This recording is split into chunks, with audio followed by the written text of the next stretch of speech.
Hola a todos y a todas, bienvenidos. Soy Valeria y voy a estar acompañándolos en este encuentro de Zoom a la ruralidad, enseñanza, aprendizajes y pandemia, organizado por la Fundación Bungibón y la Fundación Pérez Compán.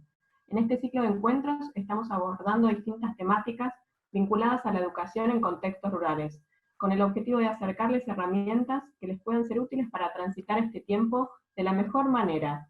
Estas charlas se desprenden del proyecto BEMUX, del programa Sembrador. Sabemos que muchos de ustedes ya lo conocen, pero otros no. Así que los invitamos a explorarlo entrando a Fundación B larga y blarga.org/MUX. Ahora se los vamos a estar escribiendo en la dirección en el chat.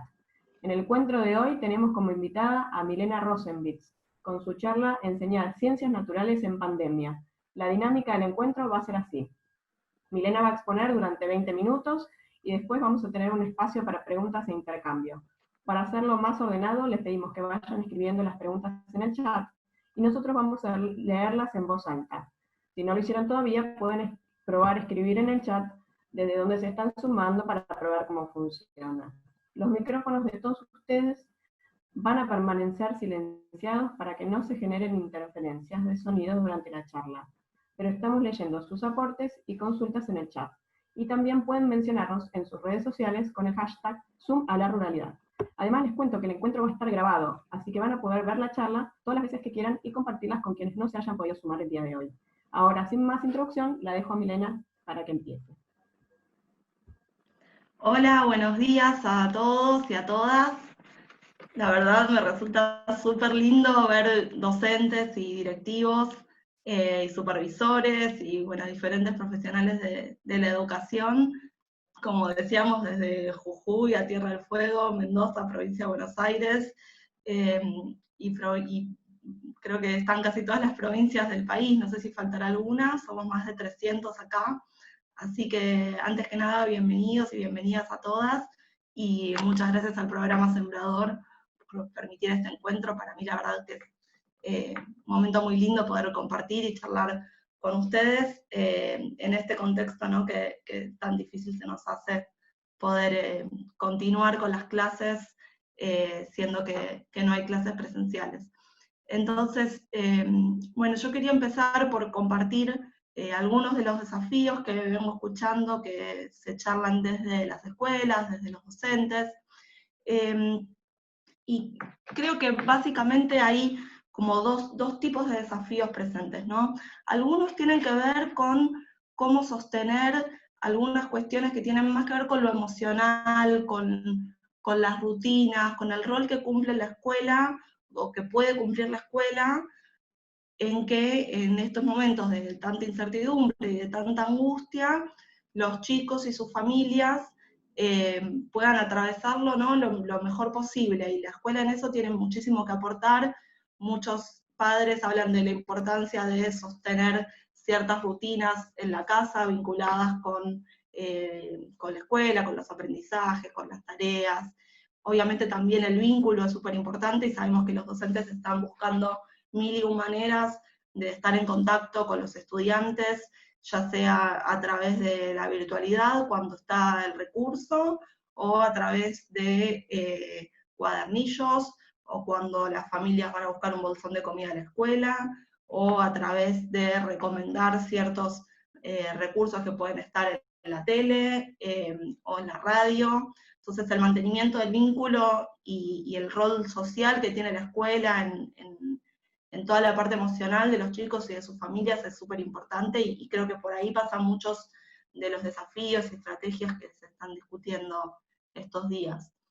El otro conjunto de desafíos y estrategias que se discuten tienen que ver con cómo sostener los aprendizajes que teníamos planificados para el año en un contexto que claramente es muy desafiante y es la primera vez que sucede a esta escala, ¿no? A nivel mundial me parece que el desafío es enorme, y sobre todo cuando pensamos en América Latina, en las desigualdades que existen, en los recursos limitados que hay muchas veces en las escuelas rurales. Entonces, intentar sostener los aprendizajes que teníamos planificados es muy difícil y sabemos que muchos docentes se están planteando eso como desafío y encontrando diferentes estrategias. Y un poco lo que yo me preguntaba entre estos dos mundos es cuáles son los aprendizajes que en estos momentos todos, y en especial los estudiantes, los chicos de la primaria, del nivel inicial, necesitan aprender, cuáles son las cosas que necesitamos aprender para pasar lo mejor posible estos momentos, ¿no? ¿Dónde se junta el aprendizaje más cognitivo, si se quiere, con lo emocional? Y aparecen muchísimas cosas, ¿no? En particular desde las ciencias naturales, pero también desde otras áreas. Entonces yo ahora los invito a que ustedes me cuenten también cuáles son las cosas que ustedes creen que en este tiempo fuimos aprendiendo, o cosas que necesitamos aprender en relación a la pandemia y al momento que estamos viviendo. Yo les cuento algunas como ejemplo que se me ocurrieron a mí, pero seguramente ustedes también pueden identificar otras. Una tiene que ver, por ejemplo, con las medidas de prevención, ¿no? Con cuestión de higiene, de personal y de los objetos de la casa, de las superficies, las medidas de distanciamiento. Todas esas fueron cuestiones que tuvimos que ir aprendiendo estos días. También tenemos que aprender a identificar cuáles son los grupos más vulnerables o de mayor riesgo y cómo cuidarlos más en estos momentos. También necesitamos aprender cuáles son las medidas gubernamentales, ¿no? ¿Qué necesitamos salir o no con barbijo? ¿Está permitido o no salir de determinada cantidad de metros o no? ¿O qué días o cuándo? Necesitamos poder identificar cuáles son las fuentes oficiales. Necesitamos aprender a identificar en general, ¿no?, la información falsa que circula muchísimo, siempre, pero en particular en relación a la pandemia. Necesitamos aprender un poco a interpretar los gráficos y las estadísticas que nos comparten los medios de comunicación. Necesitamos aprender un poquito sobre los virus y qué son, y cómo se comportan y cómo evolucionan. Necesitamos aprender sobre el COVID, sobre la enfermedad, cuáles son los síntomas, las maneras de, qué sucede una vez que tenemos un síntoma, cómo hacer o qué hacen los médicos, qué sucede con las personas que tenemos alrededor. Entonces los invito a que me cuenten un poco ustedes también qué aprendizajes identifican que estamos necesitando en estos momentos, en particular en relación al contexto que estamos viviendo. Y los voy leyendo.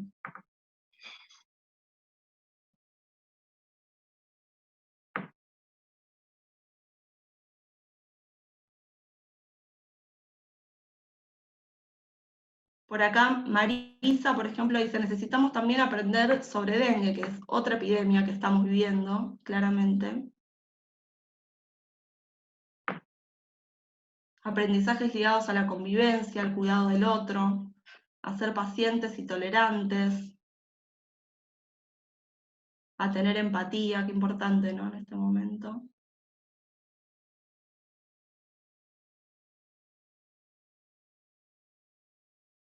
Acá también dicen que es necesario aprender cosas en relación a las mezclas, a las recetas. Estamos cocinando mucho en estos momentos. Higiene, alimentación saludable.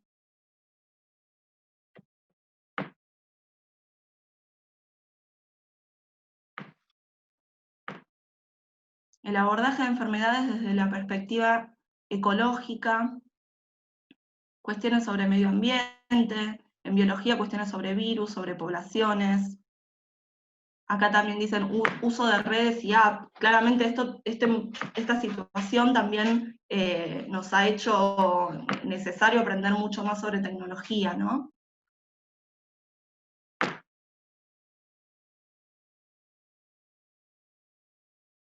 Cómo hacer huertas. También necesitamos aprender mucho sobre la estigmatización, ¿no? En definitiva, hay muchísimos temas de aprendizaje, muchos de los cuales forman parte de los currículums, y algunos específicamente de los currículums de ciencias naturales, que tienen que ver con lo que está sucediendo ahora, ¿no?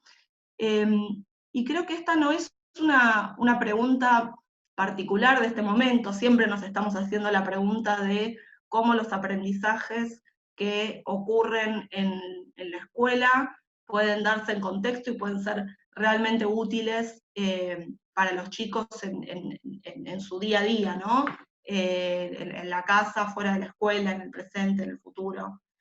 Y me parece que eso también es un aspecto que podemos considerar, ¿no? En el momento de priorizar cuáles son los desafíos y las estrategias, me parece que identificar cuáles son los aprendizajes que necesitamos en este momento para atravesar mejor posible la pandemia, nos ayuda a unir un poco estos dos mundos, ¿no? El mundo de, bueno, por un lado quiero priorizar el rol más social de la escuela vinculado a el bienestar emocional de los estudiantes y ocuparnos de cómo sostener los vínculos, y por otro lado, sostener los aprendizajes o las planificaciones que teníamos para el resto del año.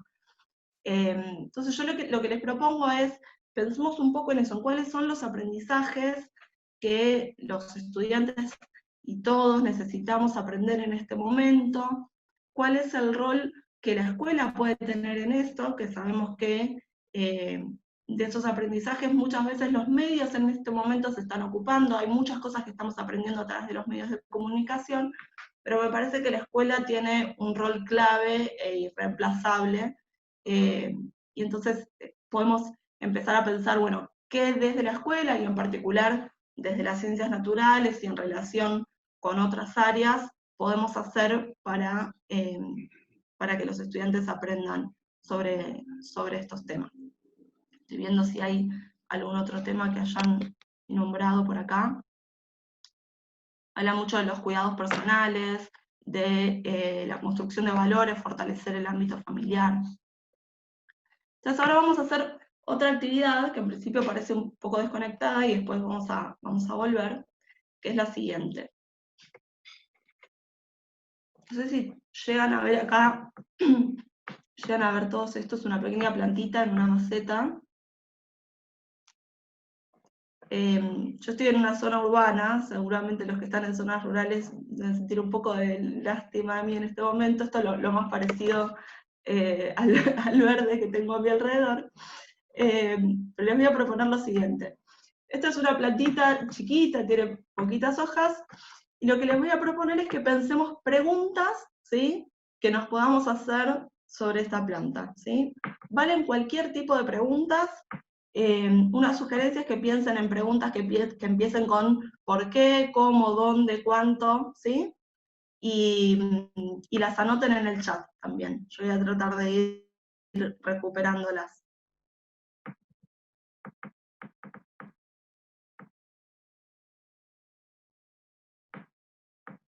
Por acá dicen qué cantidad de agua necesita, qué cuidados necesita, cómo se llama, por qué tiene una hoja comida, qué necesitan las plantas para vivir, qué es, por qué la planta es verde,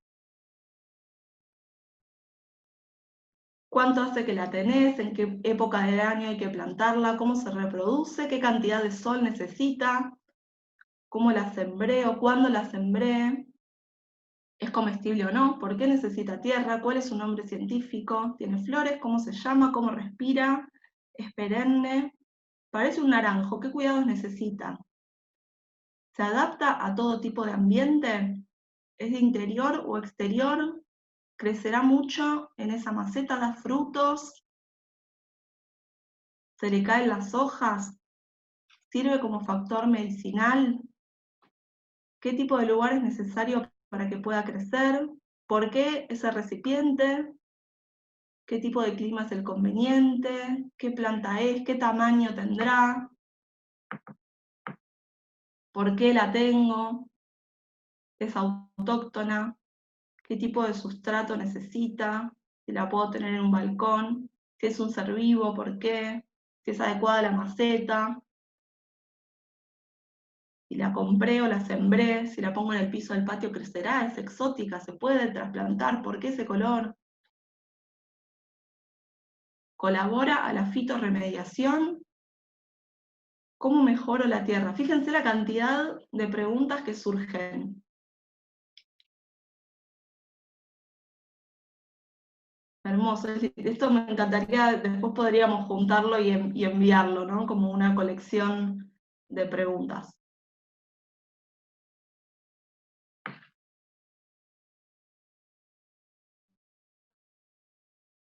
Bueno, como habrán visto, surgieron decenas.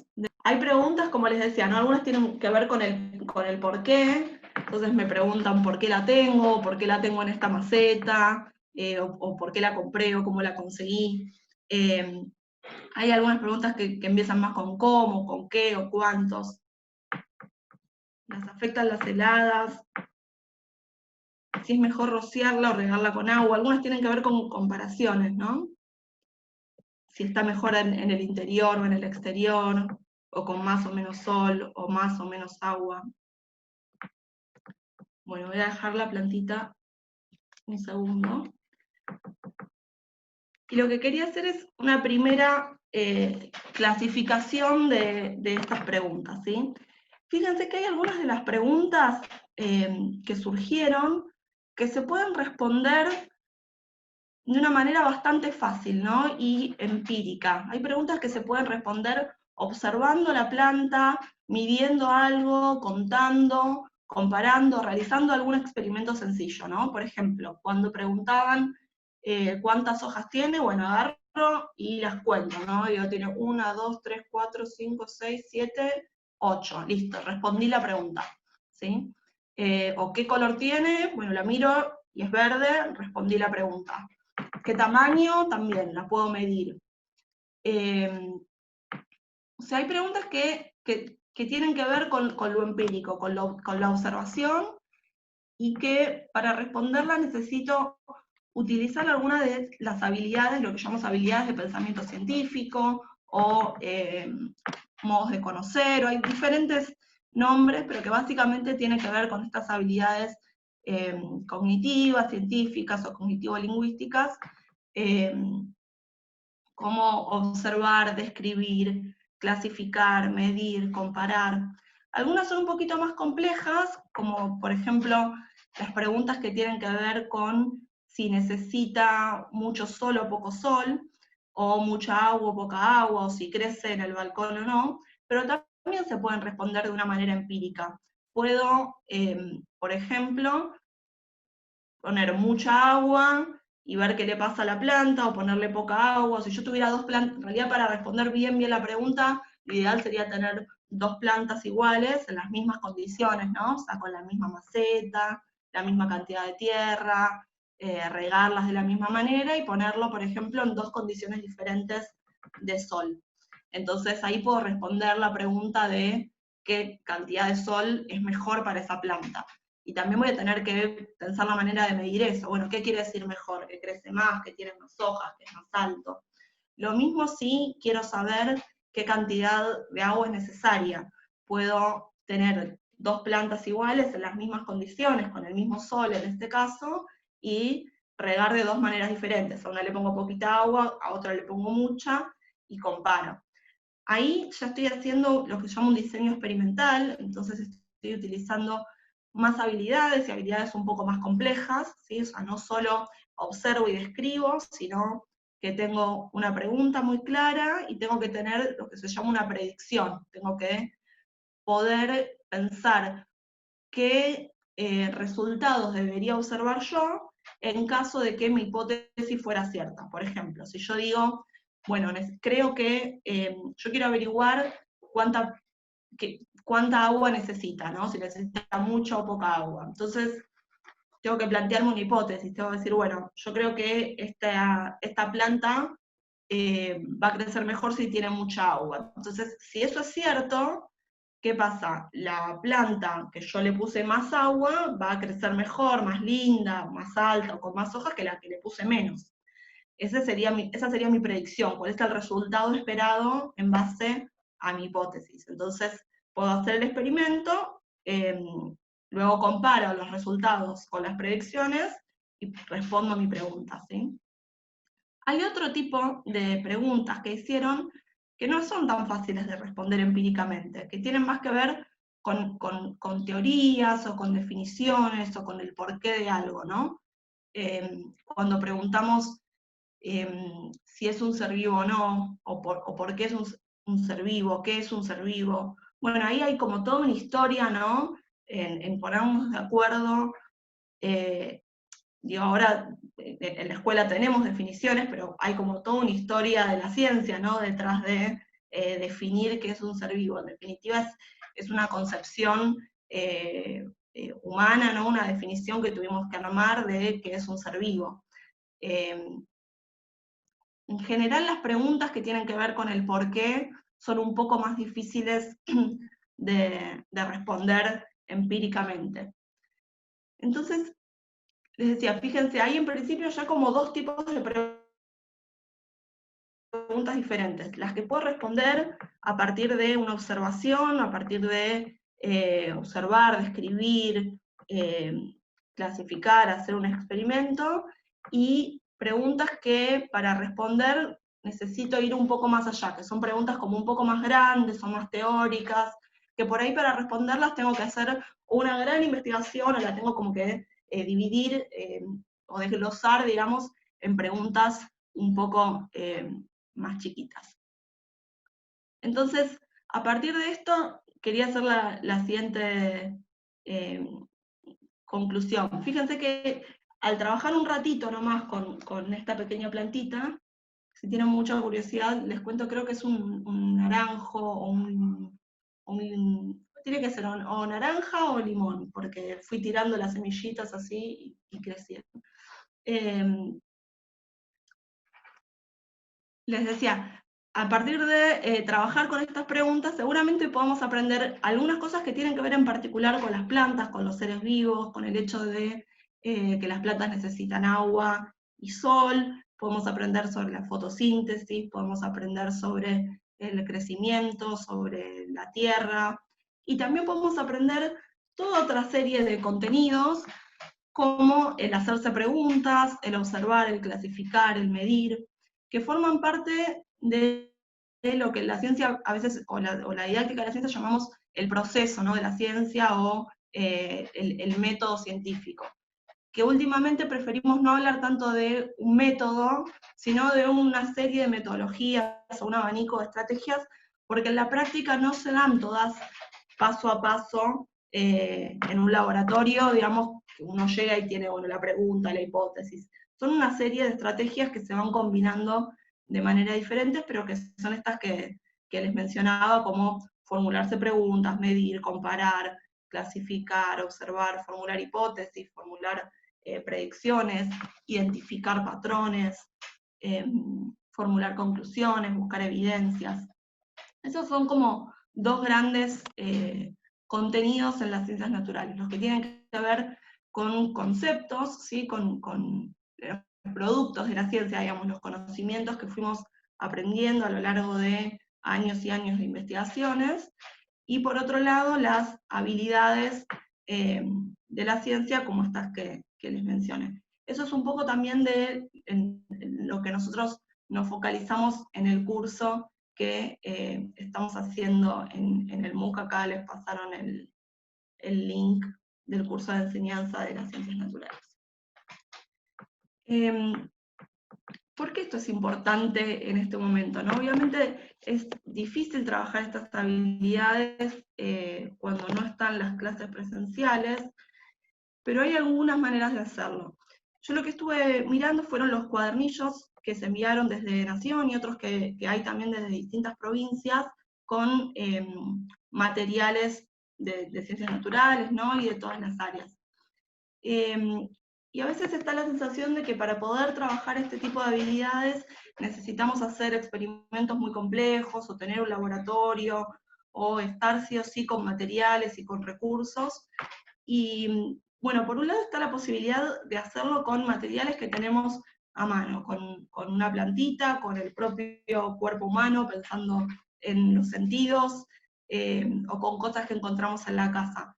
Y también incluso con textos. Por ejemplo, había un texto que tenía que ver con cómo, con cómo se se empezaron, digamos, a realizar las primeras definiciones sobre los seres vivos, ¿no?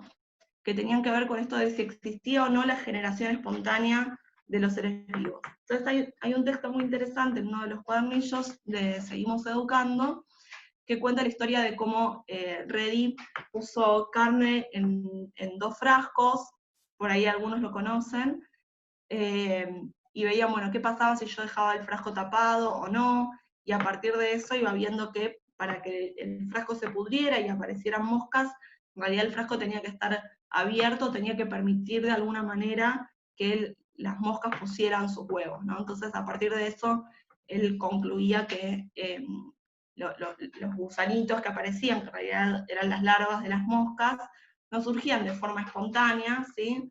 Que era una de las teorías muy fuertes que había en ese momento, en la generación espontánea de los seres vivos, sino que los seres vivos siempre se reproducían, ¿no? Y que todos los seres vivos provenían de otros.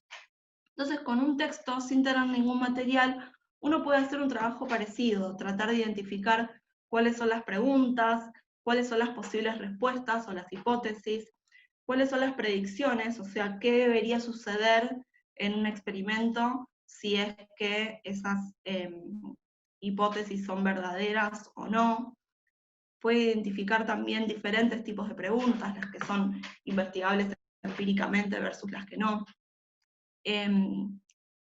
Entonces, con esto lo que voy es que hay maneras de buscarle la vuelta para trabajar con experimentos y con habilidades de pensamiento científico, no solo en el aula haciendo un experimento, sino también a través de texto, a través de videos que aparecen si tenemos conexión a internet en YouTube o en el celular, y si no también en la tele. Por ejemplo, hay algunos programas de ciencias donde se muestran por ahí algunos experimentos, y la vuelta de tuerca que podemos hacer es, bueno, ¿qué pregunta responde este experimento?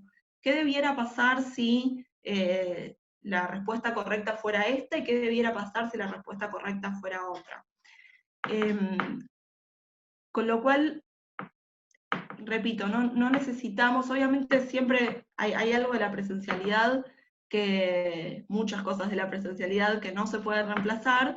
En este contexto es importante como buscarle la vuelta, y sé que ustedes lo están haciendo y se les van ocurriendo un montón de alternativas para poder hacer este tipo de trabajo con videos que aparecen en los programas de Seguimos Educando en la tele o en la radio, o en internet con videos de YouTube, o con textos que aparecen en los cuadernillos.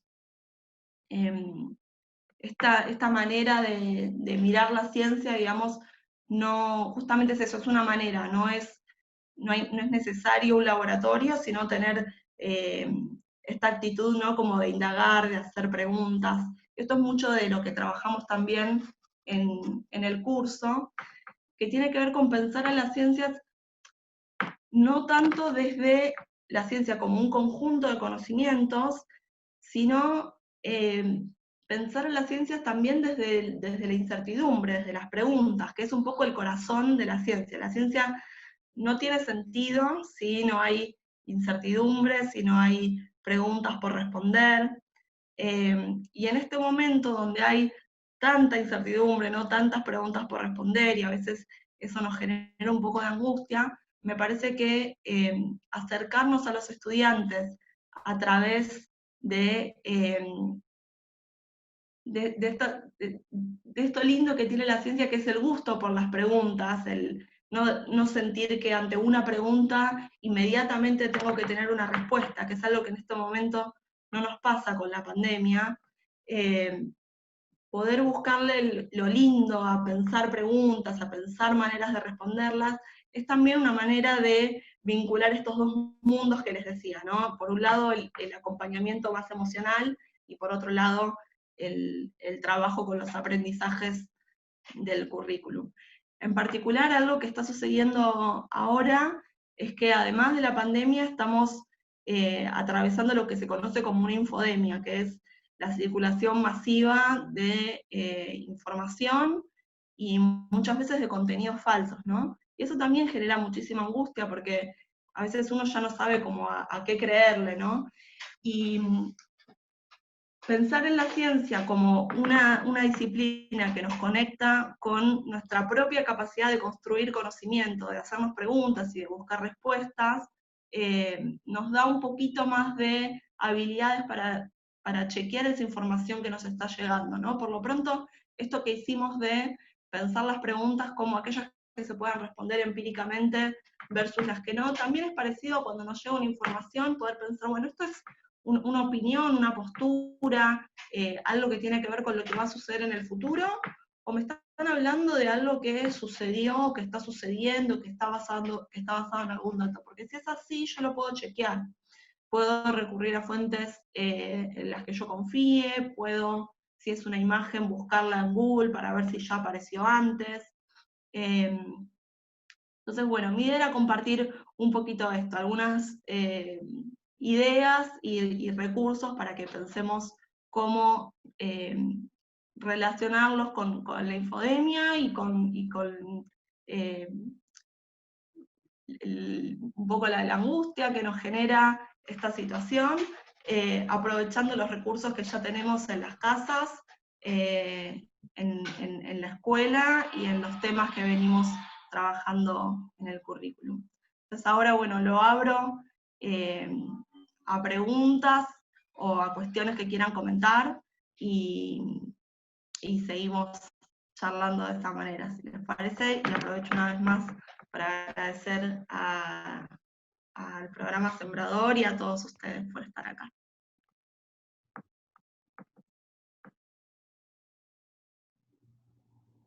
A ver, ahí me dice...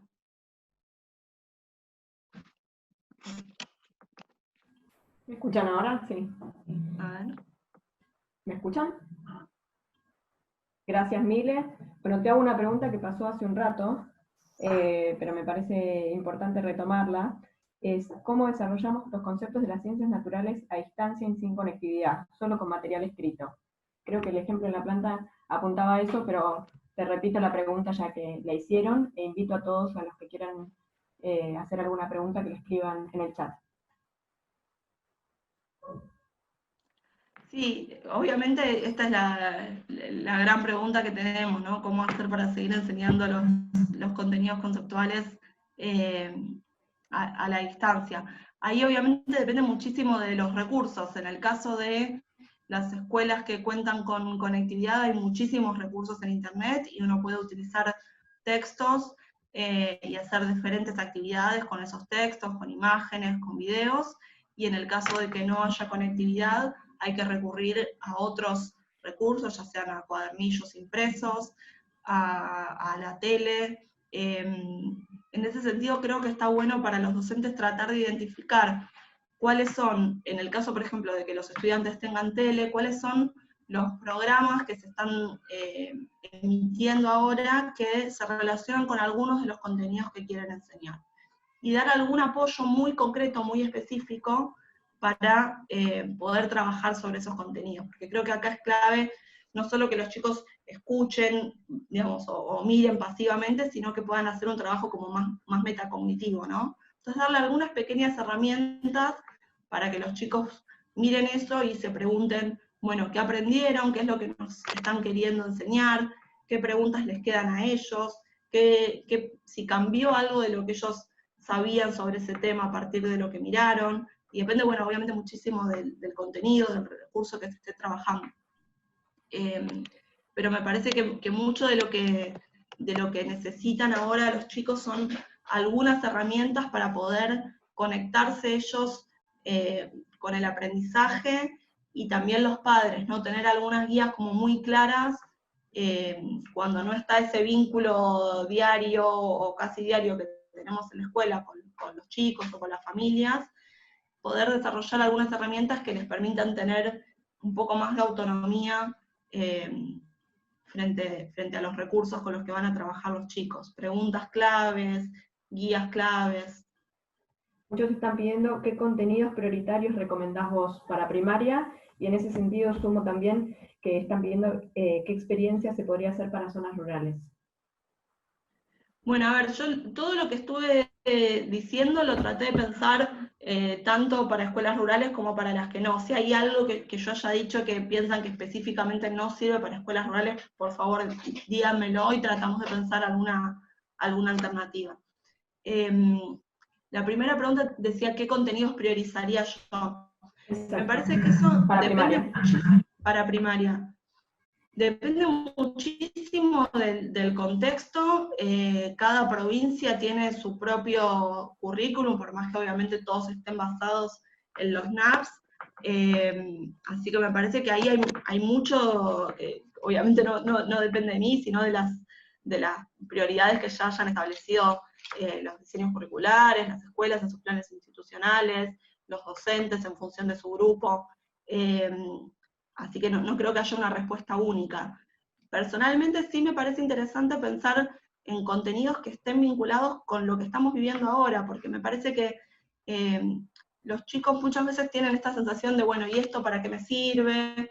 Entonces creo que siempre la pregunta es, ¿cómo hacemos para vincular lo que enseñamos en la escuela con lo que sucede en la casa, lo que sucede en el día a día? Y entonces digo, bueno, ¿cuánto más ahora que los chicos están atravesando una situación súper difícil? Es una oportunidad para que la escuela muestre que lo que enseñamos realmente les sirve a los chicos. Entonces, yo priorizaría aquellos contenidos que los chicos le puedan ver una utilidad en este momento, ¿no? Que frente a toda esta situación que están viviendo de no poder ver a sus amigos, de tener muchas preguntas, de no saber cuándo va a terminar todo esto, bueno, que la escuela sea un lugar en donde ellos puedan entender un poquito más qué está pasando, ¿no? Entonces eso, yo priorizaría contenidos que les ayuden a ellos a conectarse con lo que ellos observan, con lo que ellos sienten, y a responder, digamos, las preguntas que les surgen que tienen que ver con lo que está pasando. Bueno, ¿qué es este virus? ¿Cómo funciona? Y obviamente hay que hacerlo con mucho cuidado, ¿no? No hay que dar más información de la que por ahí los chicos nos piden, porque también son temas complejos y no sabemos, ¿no?, como exactamente cuál es la situación de cada familia en relación a este tema. Pero, como decía, hay muchas cosas que tienen que ver con, bueno, ¿qué es lo que están haciendo los científicos en este momento? ¿Cómo trabajan los científicos? ¿Por qué se necesita una vacuna? ¿Qué hace una vacuna? ¿Cuál es la diferencia entre una vacuna y una cura? ¿Cuáles son los grupos más vulnerables? ¿Cómo podemos ayudarlos? Yo priorizaría esos temas, los temas vinculados con las necesidades de aprendizaje que tienen los chicos en particular en este momento. Aclaro sobre la pregunta anterior, la persona aclaró que dice que existen lugares donde no hay energía eléctrica, entonces la pregunta va más dirigida hacia ambos conceptos o solo la experiencia. Y yo agrego ahí o ambos. Ok. Me parece que en esos casos, contéstenme ustedes, entiendo que los recursos con los que se pueden trabajar tienen que ver o con textos que vienen en cuadernillos, en el caso de que los ministerios hayan efectivamente enviado estos materiales, y si no, con lo que se encuentra en la casa, ¿no? Y creo que lo conceptual y lo práctico siempre tienen que estar ligados, ¿no? Algo de lo que trabajamos en el curso es que las ciencias nos tienen que servir justamente para entender el mundo en el que vivimos. Entonces, las ideas, los conceptos, los contenidos que vamos aprendiendo están buenos en cuanto me sirven para entender algo de lo que pasa y no tanto al revés, ¿no? Yo no pensaría en los experimentos o las experiencias como una ilustración o un ejemplo de la teoría, sino en la teoría como una manera de explicar el mundo real y físico en el que vivimos. Me parece que se pueden trabajar con las dos cosas, ya sea a partir de textos o a partir de experiencias prácticas. Uno puede focalizar tanto en los contenidos conceptuales como en las habilidades de pensamiento científico, que también van siempre de la mano, ¿no? Si uno trabaja los contenidos conceptuales de una manera en la que uno va construyendo esos conceptos a partir del fenómeno, bueno, se van poniendo en juego esas habilidades. Una cosa viene siempre de la mano con la otra. A ver si aparece alguna otra pregunta. vos hablas, Mile, te cuento que hubo varios docentes que sus propios cuadernillos y qué temas fueron priorizando, porque no puedes hablar y leer al mismo tiempo, y todo eso lo vamos recolectando también para poner a disposición de todos.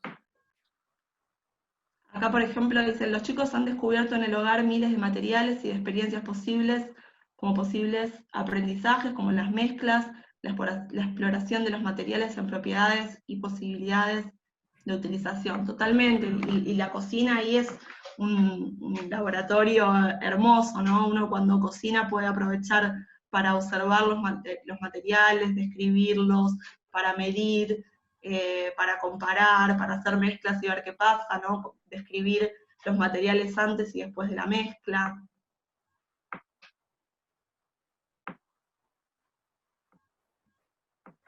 Bueno, si no hay más preguntas, creo que estamos en horario para ir cerrando. No sé, Mile, si querés terminar de leer los últimos mensajes. A ver. Hay una escuela que está realizando un reloj de sol. Hay otra Ay, pregunta. qué ¿Qué opinas sobre la participación del concurso sobre personalidades de la ciencia? La participación del concurso sobre personalidades de la ciencia. Ay, perdón, pero no lo conozco. ¿Están hablando de algún concurso en particular?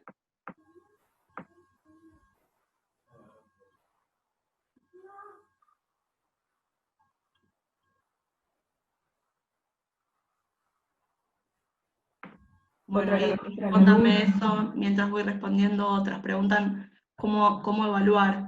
Y también la verdad es que es una pregunta muy, muy importante. Ahí creo que siempre hacemos como esta diferencia, ¿no?, entre lo que es evaluar en el sentido de calificar, que es un problema en sí mismo que hacemos con la calificación, con las notas, y por otro lado, cómo evaluar en el sentido de cómo ir llevando un registro de los aprendizajes que van teniendo los chicos para poder ir mejorándolos, ¿no? Entonces, sobre la parte de calificar, obviamente tiene más que ver con toda una cuestión institucional, y sabemos que cada escuela y muchas veces a nivel más jurisdiccional o nacional se están tomando decisiones en ese sentido. En el aspecto más formativo de la evaluación, de nuevo, es encontrar las formas de comunicación que funcionen en cada contexto. Sabemos que muchas veces es a través de mensajitos de WhatsApp o a partir de actividades que hacen los chicos y que de alguna manera le hacen llegar a los docentes. En ese sentido es, como siempre, importante para mí dar explicaciones como muy, muy claras, ¿no? De, bueno, el aprendizaje que estamos buscando es este, y respecto, no sé, de esta tarea, fíjate puntualmente tal cosa, cómo harías para mejorar esto que escribiste, qué pasaría si tal cosa, o sea, dar retroalimentaciones que ayuden a seguir el aprendizaje y que no corten, ¿no? Que no queden esto está bien, esto está mal, esto es correcto, es incorrecto, sino que ayuden a mejorar ese aprendizaje. Y en este momento, obviamente, también la autoevaluación, que siempre es importante, en este momento pasa a ser todavía más importante porque los chicos en definitiva están un poco más solos, entonces también es importante por ahí brindar algunos recursos para que ellos mismos puedan identificar dónde están, ¿no?, en su proceso de aprendizaje, si ellos se sienten seguros con lo que aprendieron o no, qué cosas sienten que todavía no las tienen tan claras, qué preguntas se hacen, cómo aplicarían lo que aprendieron a otros contextos. Bueno, bárbaro. Si les parece, ahora sí, vamos a ir cerrando. Les cuento que el equipo atrás del programa Sembrador ya estuvo subiendo los videos de las charlas anteriores a nuestra página web, así que ahora en el chat les van a poner el link directo para que puedan entrar y ver las charlas anteriores, y en esta semana estaremos subiendo también la de Milena. Y de esta manera damos por finalizado el encuentro de Zoom a la ruralidad que organiza la Fundación Mungibón y la Fundación Pérez Compán. Esperamos que hayan aprovechado esta oportunidad de intercambio con nuestros especialistas y los invitamos a sumarse en los próximos encuentros cada martes a las 9 de la mañana. La charla va a quedar grabada, así que van a poder escucharla.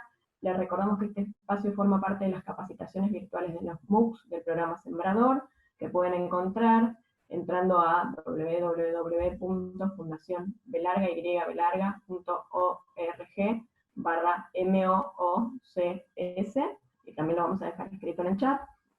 Esto fue todo por hoy. Los esperamos el martes que viene, que va a estar con nosotros Maya Migdalek, con una charla sobre ayudar a alfabetizar desde casa.